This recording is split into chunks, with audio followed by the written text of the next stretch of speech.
Hey gang, it's JC and this is your Daily Dose for Monday, August 23rd, 2010, a cooperative venture with Mind Active in beautiful downtown Brentwood. We have archives at the top of the page. You can get the Daily Dose on your mobile phone right now. You don't need an app or anything like that. Just go to jc'sdailydose.com. It works on your mobile phone. Dave Murray's weather forecast down there in the corner. Audio on iTunes as we roll on with our 15-month paid vacation. Now, I've talked a couple of times in recent weeks about the fact that I've never had a summer in my entire life where I've spent this much time in the sun and in the pool. And as a result, my hair is turning white, my beard was discoloring, and a guy sends me an email over the weekend. Now, you can go up there and it says, contact JC. Guy sends me an email and it simply says, nice booger. And I had to sit there and think for a long time as to what the hell he could be talking about. And then it sort of struck me. I think it's on this side right here. There's like a little discoloration in my mustache because of the chlorine and the sun and everything like that. He thinks that's a booger. Oh, how I've missed all of you. You've heard and read the stories about what Steve and DC were really like. I'm not talking about the show. I'm talking about what they were like as people, individuals.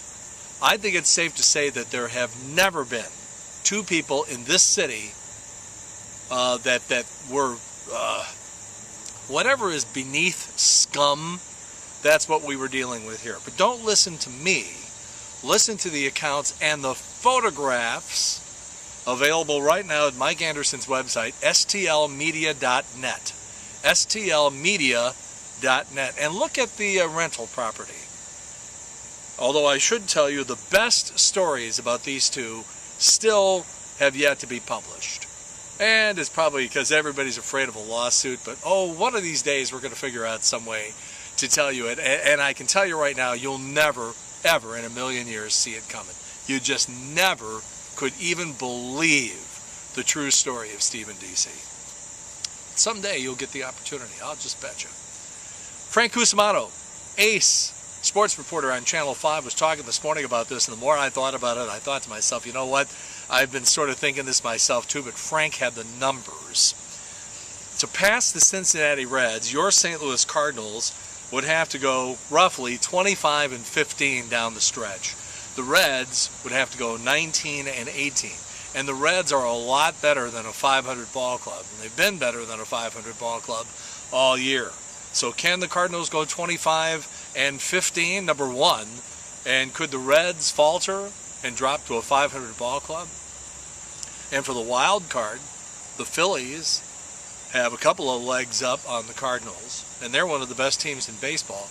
And I think that it might be time that we all have to start slowly dealing with the fact and conditioning ourselves that this is going to be one of those years that the St. Louis Cardinals are not going to be in the playoffs. By the way, only 5 more of those Channel 5 games on Sunday afternoon. Last Sunday and again yesterday, Jay Randolph made reference to Yadi's first career Grand Slam against the Cincinnati Reds earlier this year. Well, Yadi did have a big home run against the Reds, but he didn't have any Grand Slam against the Reds. Those were by Skip Schumacher and Colby Rasmus. 5 more of those Sunday atrocities on Channel 5. In the meantime, let's turn to football. The Rams have signed Mizzou wide receiver Denario Alexander. This guy's 6'5", runs a 4.4 40. For a lot of people had him number 3 on the Heisman Trophy list last year. He's got a knee issue, which everybody says is fine now. So let's just see what happens there, because we need some guys who can catch the ball. Sam Bradford was a little high and a little sharp.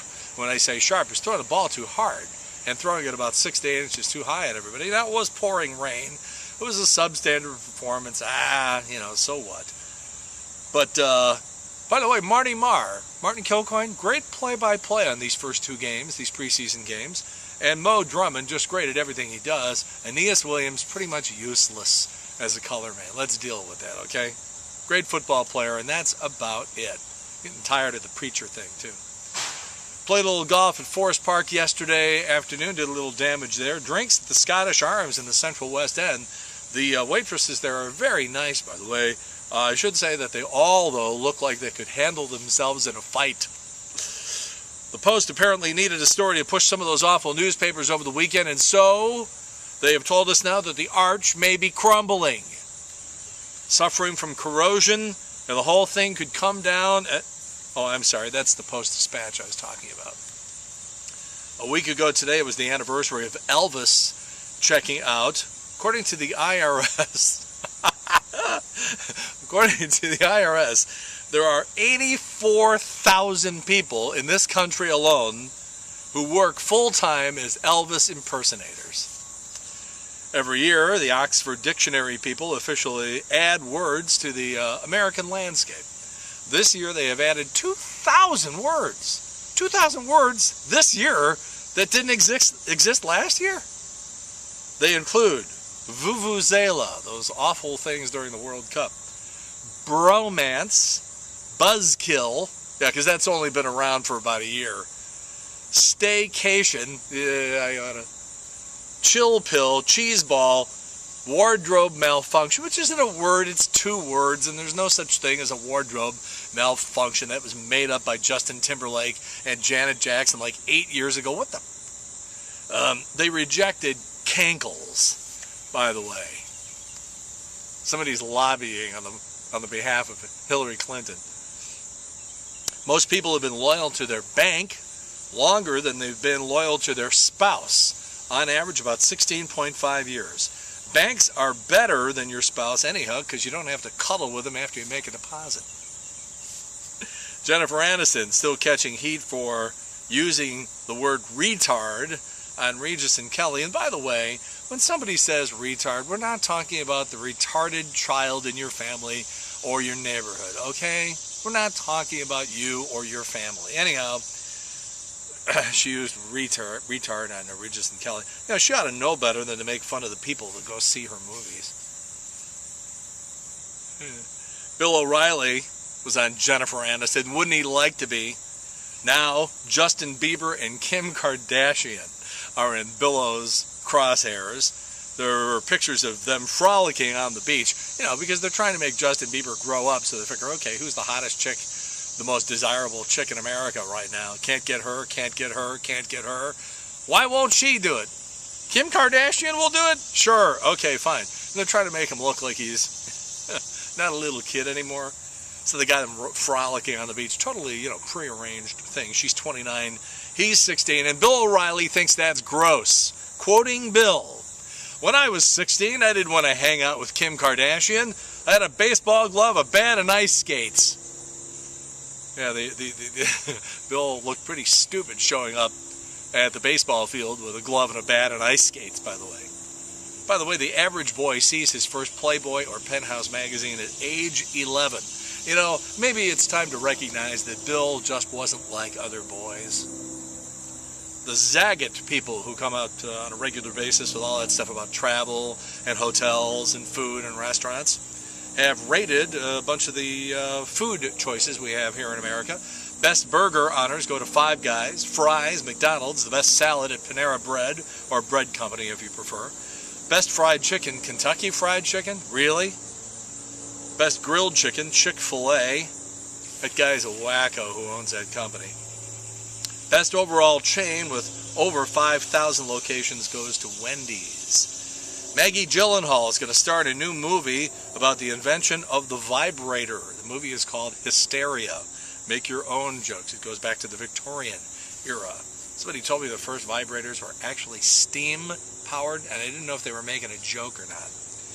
True Blood's Anna Paquin and her TV co-star Stephen Moyer got married on Saturday night. The bride wore nothing. The bride wore nothing.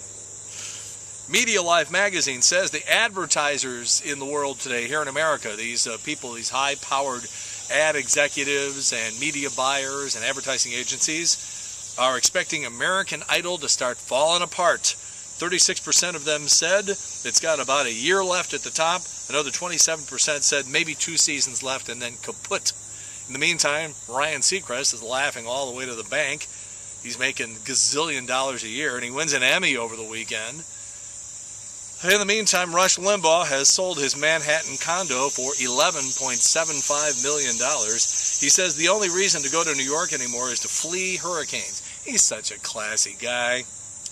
Piers Morgan, the guy I told you maybe 6 weeks ago was going to be the heir apparent to Larry King on CNN. Well, now they might be pushing back Larry's retirement to the end of the year. He was supposed to quit in either October or November, and then this guy Piers Morgan from America's Got Talent is going to take over, even though it hasn't been officially announced. I told you maybe it might have been 2 months ago that Piers Morgan was going to get it. Well, now Piers Morgan is having trouble with the United States government getting a full-time work visa. So this thing could be pushed off indefinitely. Rough week for Heidi Montag. First, her plastic surgeon, the guy who did those 10 surgeries on her in one day, drove off a cliff and was killed. Now she doesn't know who to go to see about the warranty on all those plastic surgeries. Now her soon-to-be ex, Spencer Pratt, says not only he's got a sex tape, he's got a couple of sex tapes, and he says these sex tapes, well, one of them he says will be the Citizen Kane of sex tapes, including a girl-girl tape Heidi allegedly made with Playboy playmate Carissa Shannon. Heidi heard about all this and she spent the whole day attempting to frown.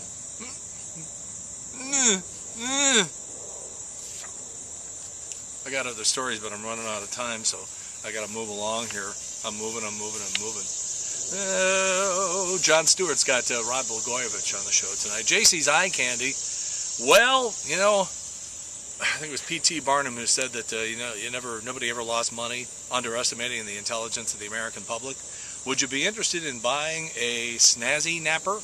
A snazzy napper, which I would describe as a burqa. If you were wearing one of these things in the airport, they would probably tackle you and put you in cuffs. We have the little commercial for it on JC's Eye Candy today. My favorite line, it's like privacy in a bag. JC's Video Village, brand new stuff this week because it is Monday. We go back to 1997 when it was St. Louis night at the Late Show with David Letterman. There were 488 people on 3 airplanes shipped off to New York, and how we covered it from New York on Channel 4 is the Video Village this week.